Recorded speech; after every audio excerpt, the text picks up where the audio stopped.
They noticed the dust first, a thin, stubborn column on the hard road, rising and turning the sky a faint ochre where the sun pressed down. The men working the yard looked up the same way they'd learned to watch weather or stock.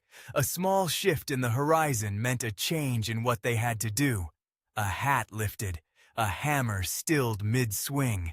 For as long as the ranch had been this ranch, dust had been its earliest messenger.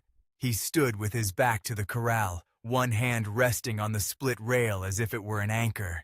He had sent the notice like a plain work order, a woman who could ride, who could saddle a horse and mend a fence and sit a long day in the saddle without complaint. He hadn't meant for it to be a proclamation of loneliness. He meant it to be sensible. The place needed more hands, steadier hands, and a partner less for show than for work.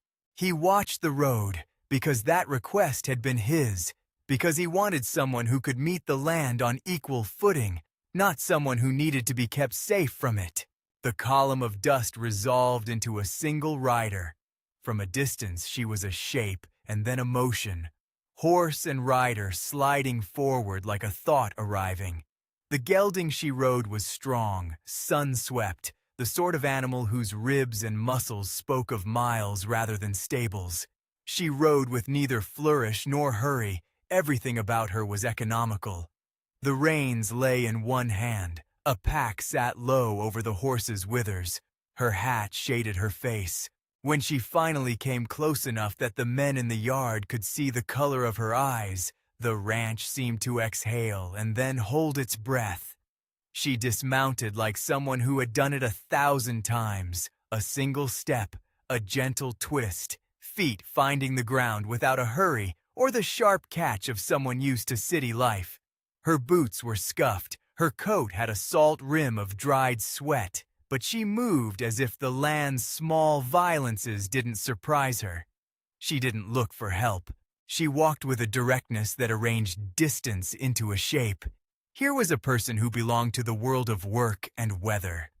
The gelding in the corral welcomed the new presence with a low, impatient whicker, then turned and began to pace in a restless loop. Its hooves rattled the board, and its tail whipped the air like a warning flag. The older hand, leaning against the bunkhouse doorway, tapped the lip of his cigarette against his thumb and watched with a slow, steady interest. The younger hands crowded at the fence like boys at a riverbank, wanting close sight but not to interfere. "She come for the notice?" one of them said, softer than the wind. He said nothing at first. Let the horse do the talking, he thought. Let the land show its own judgment. She asked to be led into the corral in a voice that was neither polite nor rude. Precise. "Mind if I try 'em?" The older hand grunted. "Watch your boots." She went in. The gelding's head came up, then down, then up again. Nerves ran along its back like a second pulse. It wasn't a bad horse. It was a horse weighted by what it knew and who'd ridden it before. Men here had horses with reputations. They treated such animals like stubborn facts of the world. The yard held its breath in a way that became an audience. You could see the anticipation like heat, shimmer. She didn't look to ask permission or to impress. She moved with small, exacted motions. She closed the gate, listened to the chain's reluctant clack fall into place, and then, without a ceremony, slipped an arm into the gelding's reins. Her touch on the leather was an interrogation and an agreement. A question posed softly, a mutual read. Where others might brandish spurs or demand control, she let the horse tell her what it had lost. She rode him the way a river carries a boat. Make the line and hold it. Let momentum be an ally rather than an enemy. When the gelding lurched, she met it with the minimal adjustment of weight and rein. When it bolted a step, she folded like a branch that named the strain and didn't break. The crowd felt it in their shoulders. The yard's breath shortened as the gelding lowered its head, began to chew the air, and then, haltingly, walked as if remembering who it was beneath the man-made restlessness. The cowboy watched every small motion the way a man reads weather. He had thought to measure the woman by practical things. Could she saddle, mend, ride a stubborn horse? And he found that measuring tools sometimes showed more than surface skill. They showed composure, a steadiness that belonged to habit and backbone the way calluses belong to hands. She didn't ride for applause. She rode because the work required it. When she eased the gelding back into a stand, the silence lasted a beat too long and then broke like wood under a boot. The older hand nodded once, a short motion like a period at the end of a sentence. A younger man let out something that could have been laughter or relief. The cowboy walked forward then, not because he was claiming anything, but because there are moments in a yard when one must move to fill space. "You rode him," he said. His voice was flat, the kind that had learned to shape orders without theater. "I did," she answered. She removed her hat for the sun and not for show. Her hair was twisted into a practical knot. Dirt had gathered at its edges. There was a bruise on her knuckle that she neither hid nor explained. Her eyes met his, the way someone testing a bridge looks for broken planks. He felt, in the place where he had kept a ledger of reasons and refusals, the small, unaccounted-for thing called surprise. He asked the question because words have a way of cutting the dark into workable pieces. "You come on your own?" She shrugging it off like a fact. "On my own feet. Thought I'd look for work. Short, honest, no plea, no litany of past wrongs, no angling for pity." That steadied him more than a weeping story ever could. He'd wanted someone who didn't need to be sheltered. He'd wanted someone who could be left with a gate and an order and the knowledge of where the fence had rotted last spring. He'd asked for competence. He was watching it be delivered, plain and stubborn. The older hand, who'd spent a life seeing men come and go and learning when to speak and when to keep silence, wiped his hands and said, "Ain't often we get folk who'll set a horse straight without making a fuss." She didn't answer his praise. She unhooked a strap from her pack and fed the gelding a small lump of something from it. The horse accepted without greed. The act was a finishing touch, not an offering. The younger hands clustered around to see how it had been done, as if skill could be siphoned by proximity. One of them tried to imitate a rein hold, his fingers stiff with practice, and immediately the gelding gave a small shake of impatience. They all laughed at that, a quick human sound that eased the tautness of viewing. "You got a name?" one of them asked, because the yard had rituals as much as practicalities, and names are shorthand for whether a stranger could become a neighbor. "May," she said. "Mayveen." It hung in the air like a mark on the map.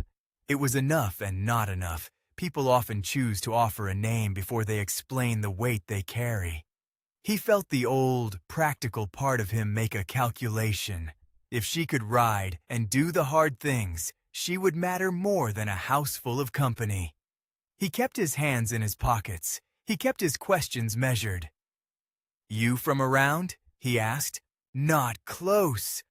The answer had directions folded into it that she did not open. The men returned to their tasks with the sound of work gathering again. The yard had small things that needed attention, and they were good at postponing talk for tasks. Tools resumed their clink. Boots stamped again in rhythm. Someone brought the gelding a flake of hay, and he bent to it with the slow, grateful patience of beasts. That night, the lanterns burned low and stretched the yard into rectangles of amber and black. The sky over the bunkhouse was a hard bowl of stars, indifferent and bright. May led her own horse to the hitching post, loosened the cinch, and tended the animal with an attendant's quiet. Fingers working on straps, checking hooves, murmurs that the horse answered like a person thinks to an old friend. The cowboy sat on the bunkhouse steps with his elbows on his knees and watched the women and men move through the orange light. The older hand shuffled out with a jar of something and offered it, then left without sitting. No one asked the questions that lived under the day's motions. Those questions waited for the night to loosen their strings. It had been a simple arrangement that led to this: a notice posted in the station and on other men's boards, the language plain and unadorned. "Wanted, a woman who could ride," the notice had said. He had not meant for it to become a declaration. He had meant it only as a practical solution. But notices have a way of attracting not only what they ask for, but what they do not intend. May sat by the lantern, unwrapping a small bundle. It was tightly bound in oilcloth. When she unfolded it, the light caught on a worn edge of paper, showing ink scrawls that had been read and reread. He could see the corner of something that could be mistaken for a map. He stayed in shadow and kept his distance because people carry their own stories and only sometimes let a yard become a place to unburden them. The older hand dropped his voice in an attempt at levity that didn't entirely land. "Papers for mail or for trouble?" he said. May didn't laugh. She folded the cloth again, deliberately. "A bit of both." The words were measured. She didn't offer more because she didn't have to. In the quiet, some things are like embers, enough to warm you if you're near, but you don't blow them into flame before you know the wind. That should have been the end of it. A stranger in the yard, work to be shared, night to be endured. He thought then of the long ledger he kept in his head, the fence posts needing replaced, the gate that squeaked, the spring of the mare that had started to limp. He thought of division of labor, of hands and of bodies, of the quiet mathematics of keeping land. He was practical. He liked things in rows. He liked that tasks could be parceled and results measured. May fit a part of that plan, and he felt the satisfaction of a plan that seemed to come together. But the world beyond the river and the rise had its own cruel arithmetic. Paper, like water, finds its way to where it matters. And some papers make men walk with colder steps. Before the men turned in, the younger hand who'd been most eager about the gelding spotted something on the post by the gate. It was a slip of paper someone had pinned with a nail. The lamplight made the edges appear darker, as if the paper had lived outside and learned to be tough. Curiosity pushed the boy forward more than caution did. He plucked it free and handed it to May, who took it without surprise, though her shoulders tightened a fraction. The paper was a notice of pursuit, not a polite invitation, but a mark that a man was being sought. The words were clipped. The man claimed someone had taken papers important to a land claim. Those papers were to be found, returned, or held at the owner's risk. There was a name scrawled, and beneath it, the shorthand of the sheriff's name from a distant county, an authority spelled in ink. May flattened the paper with her palm and let the lantern light catch the worn fibers. For the first time, the steady of her jaw wavered. It was only a small motion, a brief resetting of a face that was used to holding evenness like a muscle. She didn't fold the notice as a woman who would hide it. She set it beside her and looked up as if weighing the yard's air. The older hand leaned in a little, the way a man leans closer to a conversation he knows will matter and wants to have room to act. "That's reasons to go and to hide," he said. He let the phrase hang between a warning and an observation. May touched the edge of the oilcloth bundle where it waited in her pack. Her fingers rested on its corner, not committing a move. "I kept copies," she said.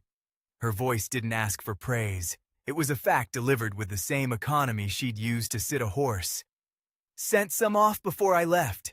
The cowboy absorbed that and didn't press for details. A man who'd spent his life counting fences knew that paper in the wrong hands could be as dangerous as a loose bull on the road.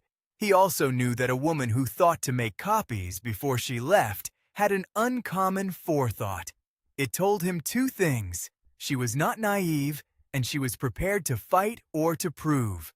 They left the paper by the lantern and let the night take the rest into its quilt. The men went to their bunks. The sound of snoring picked up like a distant engine. The cowboy lay awake in the dark for a while, listening to the yard breathe. He thought of how often tidiness and danger are neighbors. He thought of the notice pinned on the post and how plain words could turn a field into a battlefield. A man with ink and impatience could rearrange people's lives for the sake of a claim. He felt the small arousal of protective instinct in a way that had nothing to do with ownership. It was about stewardship, of people, of place, of fairness. Morning came late and slow, as if the land itself paused to measure its own steps. The work resumed with the noise of men who had learned to speak through labor, the slap of leather on wood, the metal ring of halters, the low conversation that is an accompaniment rather than an interrogation. May moved with them as if she'd been apprenticed here for years, feeding, mending, riding out to check a fence line. The cowboy watched more than he spoke. He had the habit of learning a person through task rather than through talk. Mid-morning, a rider came over the ridge in the same way a storm announces itself. A silhouette against bright sky, a strip of motion that resolved into a horse and a man who was not one of theirs. The older hand spat and said, "And here come the rest!" It was not unusual in that country for men to come looking for things they felt they had the right to. Men rode for money, for pride, for retribution. They rode for paper and for cattle and for honor. The approach of a man like that made the yard close itself like a hinge. Hooves sounded different when they were coming from beyond the divide, sharper, like the tapping of a clock that tells of a fixed, unwelcome hour. They came in a cluster of 4 at first, the leader a man with a face that had been cut by many windstorms and had hardened over them. He pulled his horse to a stop at the edge of their land and didn't dismount. He had the casual manners of a man used to being obeyed. His eyes scanned the yard and lingered a moment too long on May. He spoke without courtesy, the kind of voice that carried the assumption of being owed answers. "You got a woman there matching what we've been told?" he asked. The phrase wasn't a question as much as it was a demand. Men like him expected a landowner to answer for what was on his ground. The cowboy let the gate between them make its small, grating sound and hold a line. He had the choice to open the gate and receive them with words, or to close it and put the responsibility onto the other side. He chose the latter first. "That's far enough," he said simply. He didn't raise his voice. In that part of the world, a quiet no can carry more weight than an angry one. The leader's horse shifted, stamping, a small impatience. "We've got orders," the man said. "Papers taken. We'd be obliged to have the woman handed over." The older hand stepped forward to where the gate chained, fingers on the metal as if testing its temper. The younger men moved behind him like a slow tide. The yard's alignment rearranged into a defense without the need for many words. There was a thing in the cowboy's posture that read like a promise. He would stand where the fence and the law allowed him, and he would protect what was on his land. May came to the gate then. Her face had the look of someone who had made a decision about how she would meet a problem, with clarity rather than fury. She did not bolt away or beg. She set her chin so the lantern glint could find her jaw and addressed the man on the other side as an equal to the degree that necessity allowed. "You think me someone to be handed around?" she asked, minimal, edged like a tool. The leader's mouth narrowed. "We got orders. That makes it simpler." His hand toyed with the leather strap across his saddle as if having something to handle would steady his contempt. May's hand dipped into her pack and came out with an envelope stained around the edges, the paper softened by travel. She held it so the sun could pick at the ink. It contained no pleading. It contained a stamped signature and the notation of a claim. He read her face and read the paper, and in both places there was evidence of a life that had made careful, sometimes lonely preparations. "I carried the originals out," she said. "I sent copies ahead to some folks who would keep them safe. If there are men who think they'll keep a paper from being made public, you've got a poor plan." The man's jaw tightened. Men who depend on secrecy get mean with exposure, the idea that documents might already be in other places, that copies could become rumors or evidence, was a threat to the certainty some people buy with money and intimidation.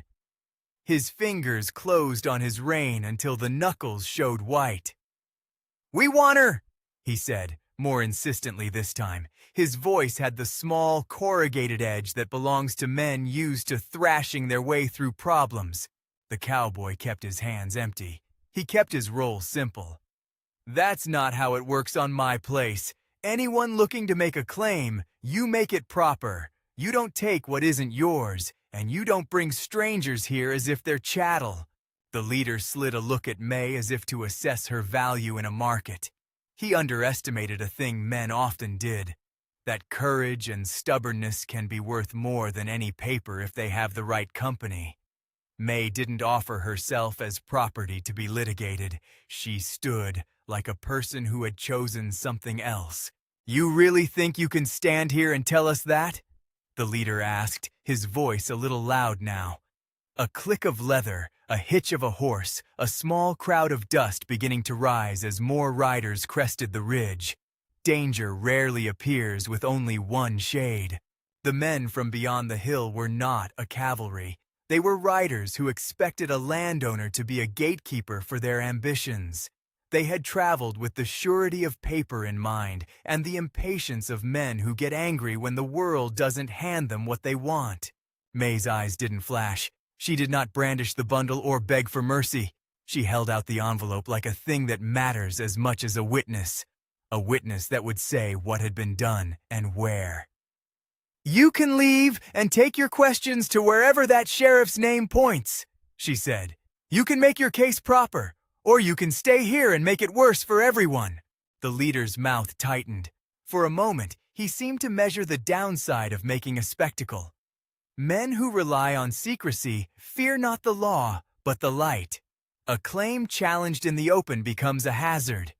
He shifted his weight as if preferring to keep options open. "Maybe we go look in the morning," he said, which in the way of men who bruise others with choices was more an offer than a compromise. He sounded as if he was trying to make it sound like generosity rather than retreat. The riders murmured among themselves like cattle deciding where to feed. The older hand nudged the gate with the toe of his boot. "Ain't you got better things to do than to make a night's trouble of a neighbor's place?" he asked. His voice was dry and unwanted, but carried the clarity of one who has seen threats and known when to answer them. The leader looked at the cowboy, at the older hand, at the men shadowed by the bunkhouse door, and then at May, who seemed to represent a future not written in his ledger. For a breath, the world felt like a held thing, as if all the air were waiting to see the choice that would be made. He spat a line of words that were meant to be the last of it for the night. "We'll be back," he said, a promise edged with something like malice. They turned their horses toward the road. For a piece of time, hooves pounded soft and then hard until the dust swallowed the noise and the ridge smoothed their shapes into motion. The yard unbraced as if holding its breath had required something of the place, and now the air could loosen. Later that afternoon, while the men repaired a fence that had a history of leaning, the cowboy took May aside by the lean-to where the extra saddles hung like sleeping birds. She had a way of stacking tasks, he observed, not because she couldn't bear a single one, but because she placed them so that life made order. He wanted to ask what had forced the papers into movement. He wanted to ask why men with teeth like the leader's would chase ink to a yard of honest labor. He found that the question itself was heavy enough to be a decision. "You didn't have to stay," he said. It was a quiet thing, a statement rather than a compliment. She looked at him, then at the fence they were both circling like two animals that have learned to mark a strange space with the same respect. "I didn't know where to go," she said. The answer was a map that left out the road. It was honest, lacking flourishes. "But I'm tired of running too." There was a small tightening in his chest, but not the kind of feeling he'd voiced by the fire. He knew the phrase, "tired of running," had the double weight of fear and courage. It means the same thing as saying a person would choose a place to stand, come what may. He had asked for someone who could ride. He had imagined leaning on a partner to help get the cattle through, to mend a gate without ceremony. He had not expected the arrival of a woman who would bring with her the kind of trouble that tested the ground under his feet. He had not expected a person who would complicate his simple plan by being exactly who she claimed: competent, stubborn, prepared. "Well," he said, folding his hands against the work-worn grain of the fence, "you did right by the gelding. That counts for something around here." She managed a small, honest smile that didn't pretend more than it granted. She looked at the yard and the men, and finally at him. "That was the easy part," she said.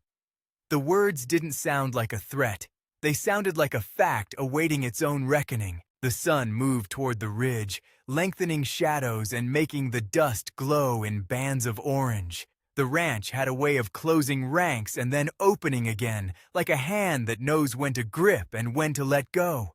The notice by the gate did not leave the world. It lay in the corner of the cowboy's mind, the way a splinter does, pricking when he turned wrong. He left her a small space by the corral and went back to his tasks, but he kept glances that were like a second set of hands, useful and watchful. The older hand winked at him once, that old salty smile saying what needed no speech. "You've done well to bring someone who can do the work." But the wink also carried the question of whether this was a storm they'd weather, or only a first dark cloud. As evening fell again, the sound of hooves came from beyond the rise, slower this time, different from the confident swagger they'd heard earlier. The men tightened their faces into lines that made their mouths into caution rather than bravery. May stood by the gate, the paper in her hand as if it had become part of her outline. She did not hide it. She held it like someone carrying a passport, a paper that speaks for a person when words feel too small. A shadow detached itself on the far ridge and came downhill, lanterns bobbing like patient stars. The men who came were more numerous now. The leader returned with others who carried no pretense of gentility. He had a way of moving that made it clear his comfort came from imposing rather than from asking. Their arrival made the air thick in a way tools and shovels could not clear. The sound of a chain at the gate sounded louder than before, a metallic punctuation to a sentence that neither side wanted to finish. He stepped to the chain and held it in his palm. The metal was cool. He felt the weight of his decision like a stone in his pocket. He had asked for a practical thing, a woman who could ride and help with the work. The world had answered with more than a rider. It had sent him a person with reasons and enemies, with papers and plans. He could keep the gate shut and risk whatever a man with a grudge would do in the night. He could open it and risk the law of men who meant to reduce others to their will. Both choices had costs. May looked at him, steady as morning. There was an unspoken question between them, not of romance, not yet of softness, but of whether this would be a place where a person could stand without being claimed by others. She had not come asking for a protector in the old sense. She had come asking, perhaps, for a community that would not turn her away. Hooves in the distance rose into the soundtrack of decision. The lanterns bobbed nearer.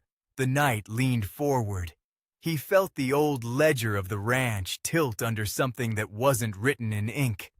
The measure of a man is not only in fence lines he keeps, but in what he keeps inside them. He tightened his grip on the chain. The gate creaked as if in reply. The chain tugged in his palm, and the night sharpened as if listening. Lantern light threw the men's shadows long across the yard. Breath showed in white clouds that did not belong with the late summer, but with the kind of cold that lives where fear sits. Hooves came again, nearer, then halted like a held voice. The leader of the riders stepped forward and his men spread a loose, deliberate ring around him, turning the gate into a stage and the yard into an audience. The cowboy felt the balance of a place tilt on a hinge that was more than wood. If this story's holding your attention and you want to see where courage and quiet stubbornness lead, subscribe and stay with it a little longer. The leader did not dismount. He had the satisfaction of a man used to saying what he wanted and hearing it happen. "We were told! There's a woman here with papers!" he called out, voice cold enough that it could have been a blade. "Those papers belong to my employer. We want her handed over for proper questioning." The cowboy let the chain creak between his fingers, a small sound that measured more than an answer. "Not on my land," he said. He did not raise his voice. He only put the letter of what he would do in the air. This was his fence line and his choice. A shorter man among the riders spat in the dirt, and someone laughed too low to be a joke. The leader tapped his saddle horn with a thumb and watched May as if she were a ledger to be balanced. May stood framed by the lanterns, the oilcloth bundle at her hip. She looked at the men across from her, not like someone who hoped words would save her, but like someone who had made them do the right work already. "You don't have to be coy," the leader said. "Orders are orders. Return what was taken and the matter's clean." May's eyes were level and unhurried. "Names and orders don't make a thing right," she said. Her voice had the flat certainty of a gate-bolt. "I carried originals out. I sent copies to those who would see them made plain. If you think you can walk in here and take what you please without a record, you're betting on folks who don't like light." A murmur passed through the riders. Men who make their living off the quiet misdeeds of others felt exposed by talk of records and witnesses. The leader's jaw worked. He could feel the margin of his certainty shrink. He spat a function of habit and looked past May to the cowboy, trying to read whether the owner of the land would make this a place of noise or an easy surrender. "If you want to fight," the cowboy said, "you'll find it, but not with me handing you a person who isn't yours to take. You got claims, you take them the way the country expects. Proper. You don't use my yard for your burglaries." Words like proper were useful. They were a barbed proposition that put a cost on the leader's small triumph. He scanned the faces in the lantern light. The older hand stood where he had for decades, a voice with little to say but everything in the posture that said he would stand. The younger hands were close behind the cowboy, shoulders set. The yard was no longer neutral. It was a place that had chosen. The leader's eyes flicked to the oilcloth, then to May's hands. He had spent his life seeing confidence as something to be worn down. He decided instead to lean into caution. "We'll be back," he said, low and meaning it. "You'll have your answer in the morning." They left as they had come, horses making a slow thunder up the road, the lanterns bobbing into the dark like a row of retreating beetles. The dust they raised hung in the night and then fell, making the ranch hush itself again. Men who had been holding breath released it. The older hand eased a laugh that was not light. The younger hands unclenched. The cowboy watched them go until the last point of lantern light dissolved over the rise. He kept his grip on the chain a moment longer, feeling the cool give of the metal, the small tremor of anger, and something that sat closer to a protective instinct. He was not a man of grand speeches, but he understood the arithmetic of choices. A person on your land could demand you stand with them in ways you hadn't known you needed. May folded her hands around the oilcloth and did not look away from the path the riders had taken. When she finally turned to him, the night had flattened their faces into planes of shadow and light. "They think the night will favor them," she said. "They rely on fear and on keeping things quiet." "They'll be back," he said, because saying it made it less a worry and more a fact to plan for. He thought of his men, of fence lines, of the brittle things that become fights when ink grows teeth. "You had copies sent?" She nodded. "County clerk in town, a man who runs a paper, a woman who owed me a favor on the other side of the river. Someone'll know." He did not ask more. Men with ink on both sides knew sometimes to leave other questions untasked. He had enough to act on. A woman with foresight and men who would trade that for a night's gain. They did not sleep much that night. Some turned in, but the cowboy sat near the gate with a lantern and a rifle across his knees.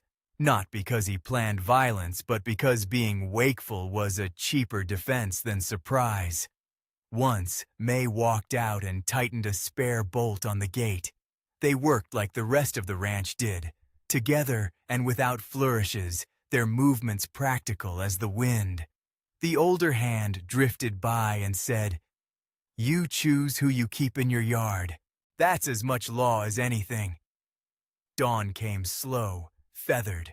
Where the riders had been was a smudge on the road.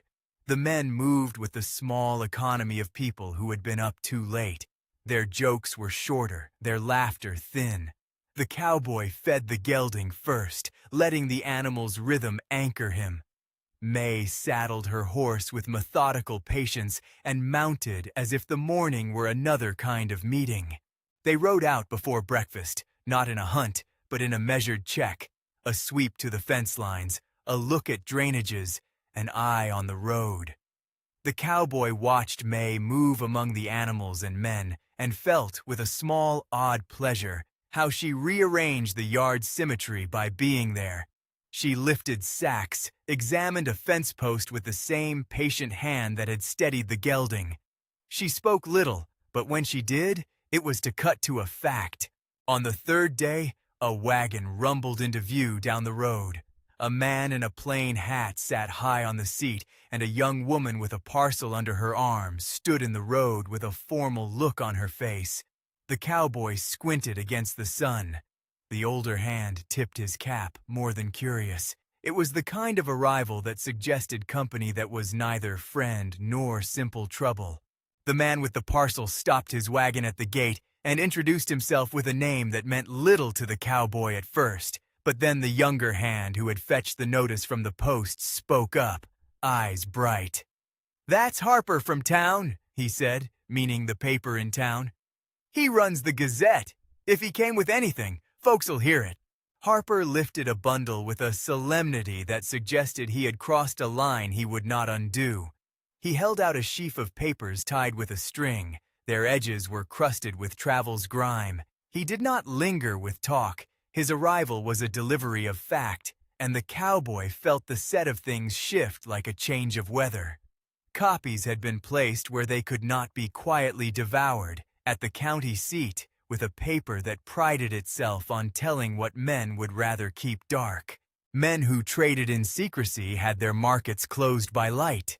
The leader and his riders had counted on the isolation of their crime. They had not counted on the stubbornness of paperwork, on the modest courage of a woman who had thought to make copies before she left. It was a small, human sort of cleverness. Make witnesses, and you remove the advantage of intimidation. Word reached the ridge by noon that other riders were about, a festival of rumor in a land where gossip ran faster than horses. But the thing had altered its shape. Men who'd formerly swaggered with the scent of private gain on their hands had to contend now with the exposure of public record. Harper's bundles had people looking up names, and names invited questions. The leader found himself between the practical danger of a fight on another man's land and the legal danger of a claim being aired. For some men, the latter was worse than the former. Late that afternoon, the riders returned. They came with less swagger and more caution. The leader's shoulders had a new angle. His words were fewer. He rode only as far as the fence and kept his distance as if the yard had teeth. May stood at the gate with the oilcloth, and Harper was there to set his papers on a board and let ink speak. "Those are copies," the leader said, nodding at the bundle. "They don't make you the owner overnight." May looked at him with a weariness that had edged into strength. "No," she said. "They make the story known. If you take someone in the night, those copies make it hard to claim everything was straight." Her voice was steady, without flourish. "I didn't seek trouble. I sought a place to stop. If they take me, folks will hear why." The leader spat and shifted, measuring his options as men with little honor do. Weigh what's to gain against the heat of trouble. He listened to the gossip travel. He heard that the county clerk had recorded dates, that the paper had printed a notice. that a woman at a neighboring ranch had promised to testify. The days of private cleanups cost too much when the ledger gets filled in. "Maybe we wait," he said, and it read as retreat. He pulled his men back with the posture of a man trying to make it look as if he had never considered steamrolling a yard. The thing men feared most was not a fight. It was a public hearing where lies could be exposed and reputations chewed. He and his kind had a predatory skill with the night, not with the light. When the riders left, their hooves a diminishing drum, the yard changed shape again. The men relaxed visibly, laughter bubbling at nothing, and then more honest at something. The older hand shook his head in a way that said he had seen these things before and knew when the weather was changing in your favor. That evening, after the gate was latched and the lanterns burned dim, the cowboy found May by the water trough. She was soaking a bandage, her hands stained with the rust of work. He did not pretend to have every answer. He did not offer a tidy sentiment. He simply had the practical willingness to listen. "You could have left," he said, not as a reproach, but as a fact observed. She looked at him and shrugged, the motion saying more than an apology. "Left where? Run until man-made paper and man-made threats found me again?" "No." Her voice held something that wasn't a boast so much as a statement of tired courage. "I found this place because it made sense. People do right work here. I thought maybe right work would be enough." "It'll be enough if we make it so," he said. He had the steady economy of a man who spoke in necessary things. "There'll be more trouble, maybe, but we've got enough people here to make a lot of noise if they come at us wrong." May studied him like someone reading a map for differences. There was no flourish in her smile when it came. It was a small, honest thing. "Why did you post that notice?" she asked, because she wanted to see not just the man who kept fences, but the reasons under his decisions. He considered the handful of words he'd used the first day. Practical, unsentimental. "Needed hands," he said, "needed steadiness. You came with a horse and a sense of work, and I thought that would make the difference." "That it did," she said, "but you got more than you wanted." He shifted a little in the dusk, as if letting a weight settle into a pocket. He hadn't expected the kind of complication she had brought, papers that burned holes in other men's plans, but he had felt, from the moment she rode into the yard, that she was not what he'd addressed in his notice. She wasn't just a pair of hands. She was a person with a spine and choices and a history that came with risk. He liked what that did to him. It demanded he measure himself to it. "We both did then," he said. "You asked for a place to stand. I asked for someone who could saddle a horse. Looks like both of us found what we needed, even if it wasn't what we thought." They went back to the bunkhouse and ate in the dim light with the rest. May sat among the men like one of them, not as an ornament but as a worker. She laughed at a dry aside from the younger hand and tied a knot at the end of a rope with a thumb that had learned its own small tricks. The older hand watched her and said softly to the cowboy, "You got more than a rider. You got someone who keeps her head." Days turned into the kind of work-sprung routine that heals the raw edges of conflict. Mending fence, checking wells, riding to round up strays, sharing the slow meal of beans and bread. When they rode out, May rode with the crew. The gelding that had been restless stood calmer, following her in a manner that spoke of trust. The younger men began to seek her out for the small, practical lessons she offered. How to feel a horse shift its balance without asking with the rein, where a post was dry to the eye. She taught without show, her hands making quick, honest corrections and stepping back to let them learn. There were nights when the leader's shadow appeared on the ridge and the men bristled. Most times, it was an empty gesture, a reminder that the world was not fully sorted yet. Each time he came, the cost of trouble rose. Harper's notices had been read by neighbors, and the county clerk held a record that would not be wiped by force. The leader found himself in a tightening web of appearances. He could not take a woman and call it nothing because the ink had already told a different story. It is a small mercy of any civilized place. Paper leaves a trail, and men who trade in violence don't gain so easily when they cannot hide. One evening after a long day's work, the cowboy and May sat on the corral rail as the light thinned and the men around them tended to small chores. A quiet settled like a blanket, warm and unpressured. The gelding rubbed his head against May's shoulder in a slow, trusting motion, and she smiled, light and unguarded this time. "You ever think about staying longer than season?" she asked, the question small but meaningful. He didn't answer right away. He watched the way her hand lay on the horse's neck, the way her profile softened in twilight. He thought of his ledger, of fence posts and savings and the stubborn business of keeping land. And then he thought of the other ledger that wasn't written down, the kind of person you could stand next to and make hard things less solitary. "I'd like that," he said finally. He did not put it into a love speech. He put it into practical terms, the language he knew. "We could use a steady hand year-round. The men get steadier when they see someone doesn't expect to be saved from work." She did not laugh. She nodded, acceptance folded into a decision. "I'm not looking for being saved," she said. "I'm looking for a place to put my boots down." The cowboy let a small, true smile slide out. "You asked for a place, and you made your case here." Autumn moved in with a promise of colder mornings and clearer skies. The riders from across the ridge quieted into memory. The leader found other ways to occupy himself that did not involve the yard and its stubborn people. May's papers did what ink had always done. They made the truth harder to drag through the dust. Harper sent notices once in a while that turned into small stories in the town paper. Dry, factual things that were not gossip but records. And records, as they discovered, were more permanent than threats.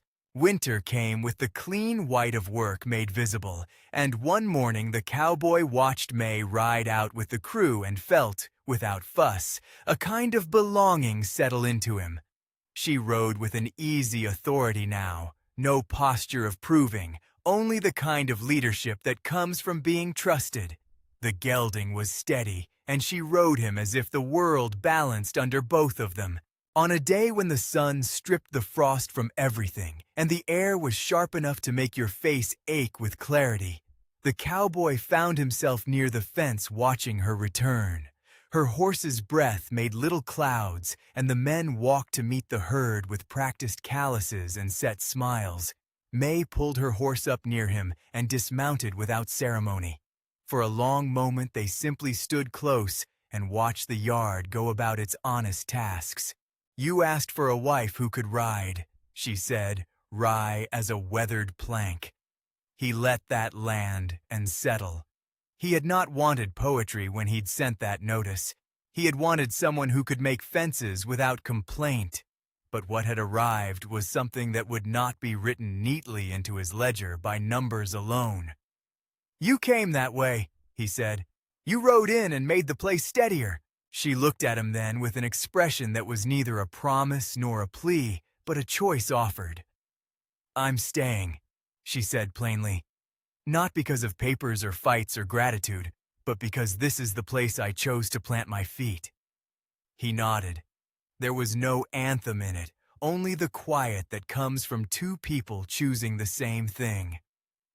Around them, work resumed, the rhythm of men and animals filling the yard with a sound more lasting than any speech. They sat down to the bunkhouse table that night with more chairs filled and more laughter threaded through the meal. The older hand raised his cup and, with a short, weathered smile, said, "To the place that keeps folks together." May caught the cowboy's eye across the table and raised hers in a small salute, the type that acknowledged not union, but alliance. He returned it with a nod that said everything else could be built later. Barns, fences, seasons, because the immediate act of keeping someone in your place was the most costly and the most honest thing a man could do. Months later, when the first thaw showed the ground in patches and the gelding lifted his head with a wildness that spoke of spring in the bones, May rode with the crew out to the far pasture. The cowboy watched from the corral, hands tucked, hat pulled low against the sun. When she turned her horse and met his eye, she offered a small smile that had lived through rain and threat and the quiet mornings of work. He tipped his hat in the same old plain way a man does when he means something honest.